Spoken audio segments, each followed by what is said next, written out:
30 minutos, pasado alas 4. May gala sa dapat musugod sa atong mga balita karong hapon. Doon na tayo espesyal ng mga bisita karong hapon. Doon ay dako magod nga kalihukan ugmang adlaw. Kini gitawag og Buyer Vendor Fair. Mahitabo ni ugmang adlaw Agosto 25 diri sa Harold's Hotel. Onya diri sala sa Cebu, ang Cebu mo'y host city nini ug atong ipangutana og unsa may mga oportunidad aning maong buyer vendor fair kisa may mga participants nini murag Visayas ug Mindanao. Atong ipalaila nga ato ang mga guest karong hapon. Unahon na to no, ang AVP and General Manager sa CRIF Philippines, si Mr. Cris Matunan. Sir Cris, good afternoon, sir. Sir Cris. Good afternoon. Okay. Likewise, sir. And then, mga higala, ang lain na to nga bisita, ang VISMIN leader for CRIF Philippines, si Retchel Poliquit. Ms. Retchel, good afternoon. Yeah, good afternoon o daghang salamat Jhunnex og nalipay mi nga ni Dool sa mic aron maklaro, Ms. Retchel. Okay. Patroon ako. Okay. Yeah. Sige, daghang salamat Jhunnex og nalipay mi nga ni ami karong kahapon na sa DYLA. Okay. Kaya ra? Okay. Sige pa dayon. Okay. Mm. Para to. Oh. Okay. So mga higala, ato gipangutanan nila no, kini malipay ta nga niya ta gibisita ta nila ni Ma'am Retchel og ingon man ni Sir Cris diri sa ato nga studio. Actually gikan pa gyud sila didto sa Manila no, o si Sir Cris gikan pa sa Manila. So please Sir Cris, give us the backgrounder of CRIF.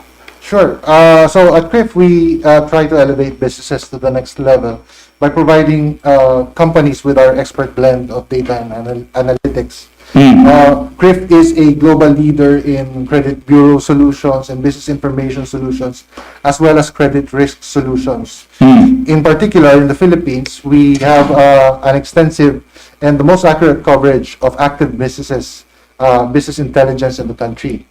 And basically, you know, what we do is we try to help these businesses identify potential risks along the customer journey and to try to give steps in order for them to mitigate those risks. I'm sure you've heard, and your audience have probably heard about risk management in the corporate world. Well, at CRIF, we make it our business to support companies in minimizing those risks. Okay, so si Ms. Retchel para sa atong Cebuano audience sa paghatag og kasayo no. So ang buti pasabot ma'am ang kining CRIF mutabang ni sa mga kompanya para ma-minimize ang mga risk nga giatubang.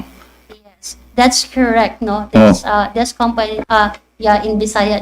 Yeah. So kani nga kumpanya ang CRIF and Bradstreet inista mutabang sa mga kumpanya aron mahibaw-an nato kung unsa ang mga risk sa mga kumpanya before nato sila kuhaon or before mo decide ang usa ka kumpanya nga ikuhaon ni or muhatag siya og businesses din ani nga mga kumpanya.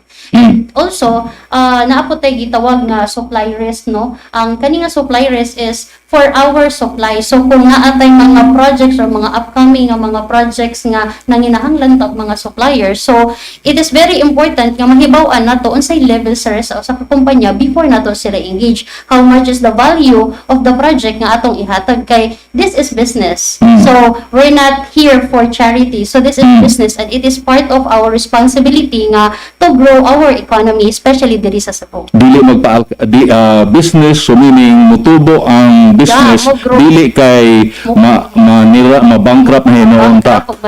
So i-identify na to mga risk kunya. So ang CRIF, ang rule sa CRIF is ang rule sa CRIF is kami ang nag-integrate o kining mga businesses of the kind of level sa risk sa usa ka kumpanya. So we help businesses grow to identify nga mga potential risks sa kumpanya. Okay. So Cris, we have a lot of companies of the same nature. Ano ho ang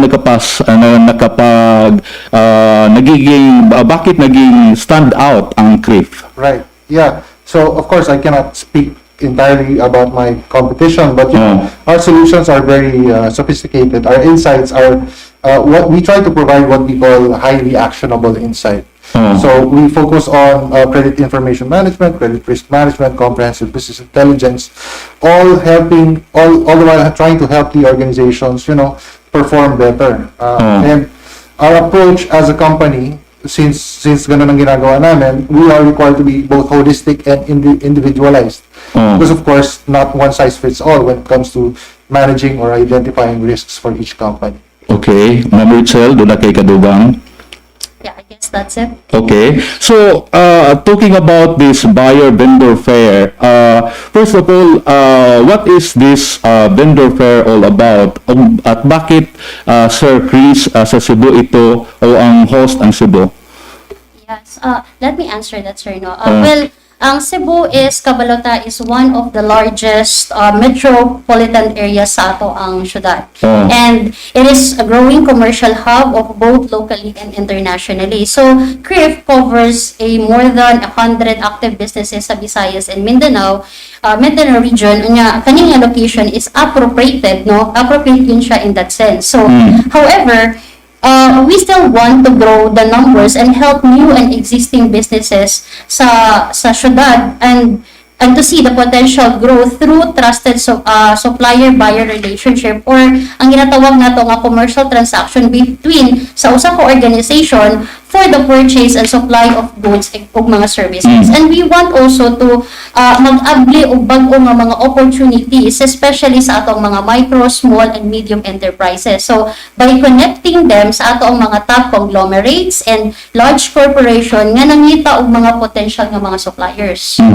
Okay, so mura na og sa yanong pagkasabot ato di ba sa dole na ay job fair. So ang vendor fair, yeah, it's all about our supplier and our buyer. inyong supplier o buyer. Supplier nato o mga buyer nato. So it is open not just in Cebu but also in Visayas and Mindanao region. Okay, so how many participants can we expect for this big event? So, well, what can we expect for this, no? So, this is a one-day trade nga event for sa atong mga suppliers o sa ato ang mga buyer wherein we'll have this different session throughout the day. Kunya, ang attendance nato So whole day yun? Yes, whole day gid na siya, sir, no? Kunya, ang attendance nato din ani will be able to get in touch sa atong mga expert, no? We have invited mga expert that includes naatay mga government representative. We do have government representative, different government representative, business expert, unya naapod tay mga procurement leader at this fair. So, ang event platform, it is actually a hybrid. So, like we have mentioned earlier nga, naani siya on-site in the Harrods Hotel sa second floor and as well as naapod tay WebEx nga webinar that's live. So, we are anticipating mga 500 nga naa sa on-site nga delegates and as well as mga 300 sa virtual delegates nato, which is made up of natay mga C-suites and mga mid nga mga level nga mga executives. We also have management and team leaders and government agencies, members of the academia and media. Can anybody walk in at Harold's Hotel? Yes, of course, sir. They can. So, but we do have pre-registered, but they could still invite their friends who has a business and is willing nga mo mangita og mga potential nga mga business partners. Okay. Sir Cris, so mayroon ba kayong gustong i-explain regarding this vendor fair? Sure. So maybe I could just speak a little bit about what the participants can expect. Okay, so what can we expect, sir? Yeah, so the first session will start at 9 o'clock. And what we are featuring there is we have speakers coming from the Philippine Institute for Supply Management. And of course, DYLA Corporation will also speak. No? And then right after lunch at about 1 p.m., we will get to hear representatives from the Department of Trade and Industry, as well as from JE Hydro and Bioenergy Corporation to speak as well. And then, last but not the least, you'll be listening to representatives from the American Chamber of Commerce of the Philippines by about 4 p.m. Now, apart from these speakers, we also have the exhibitors from a diverse set of sectors, no? And some of the top real estate developers like Inoland, Arthaland, Makati Development Corporation will also be in attendance. So all of our sessions will headline speakers from government and corporate bodies, and we've worked before, no? Before, particularly those that have used CRIF's flagship product, Vendor Integrity Access, or VIA. Okay. Just for the context for our listeners, sir, could you touch quickly on what VIA does for businesses? Sure. VIA for us is a community of buyers and vendors. So right now, CRIF is in partnership with the top corporation and the largest conglomerates in the country, and we call them, internally, we call them VIA buyers. And we are managing the pre-qualification of the suppliers of these buyers, and so that they can streamline their procurement process and they can identify which companies to look for when they are trying to, gather potential suppliers for a specific project or bid, say. And VIA buyers use VIA platform to pre-qualify their suppliers as a part of the streamlining process, but it also opens the door for opportunities for the suppliers as well. So those suppliers that would want to have engagements with these top corporations, they can use VIA as the platform to open up opportunities for them. Now, for us, over 100 of the country's top conglomerates are already part of the vendor community as a buyer, and the vendors are about 34,000 are registered or enrolled in the system at current. As a result, we have created about 64,000 relationships between buyers and vendors, and we are very proud of this accomplishment, this feat that we've done. Very impressive, sir, no? Ang number, over 64,000 unique business relationships. So, are we optimistic that this event will create more opportunities?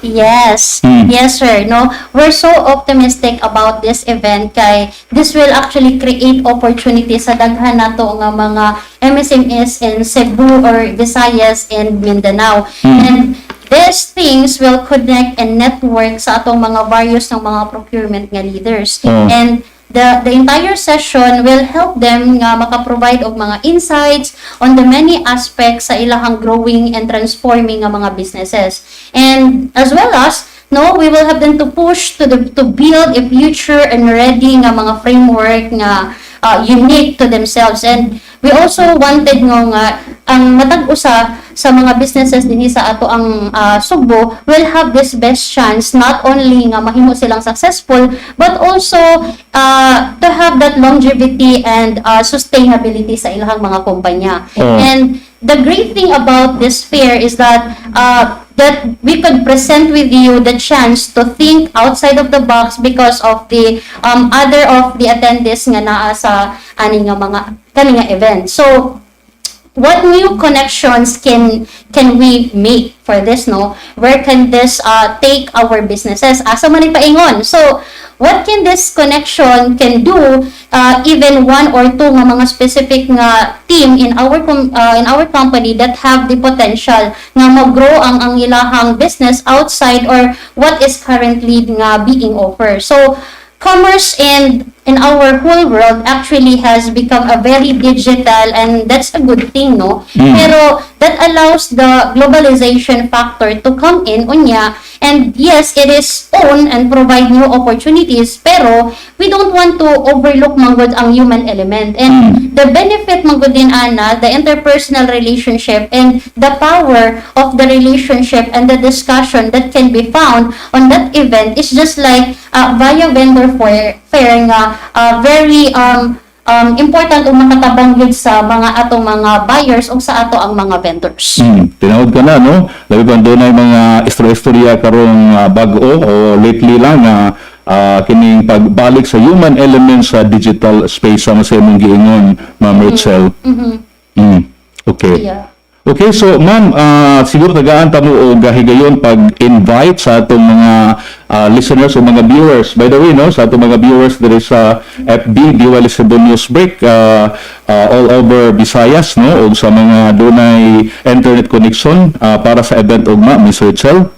Yes, among giawhag ang mga taga Cebuano o ang uban pa ninyong mga kaila nga dili lang diri sa syudad sa Cebu but everyone nga naa sa lugar sa Visayas o ang Mindanao, we invite you all nga mo attend sa amo ang event. That would be sa Evotel. We will start at 9 a.m. and we have another session sa alauna o another session sa alas 4. So we ensure and assure you nga dili gid mo magansi aning fair. So you will have your portion, and definitely nga kung pa-apply lang gid ni siya, you will definitely have your business at the end of the day.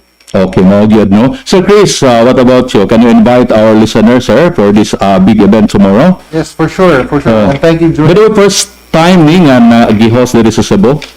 Yes, this is the first time, okay. This is the first time that we are creating such a big event in Cebu, and we're happy. Finally we are able to do this, because prior to the pandemic, we actually had plans to do this both in Manila and in Cebu.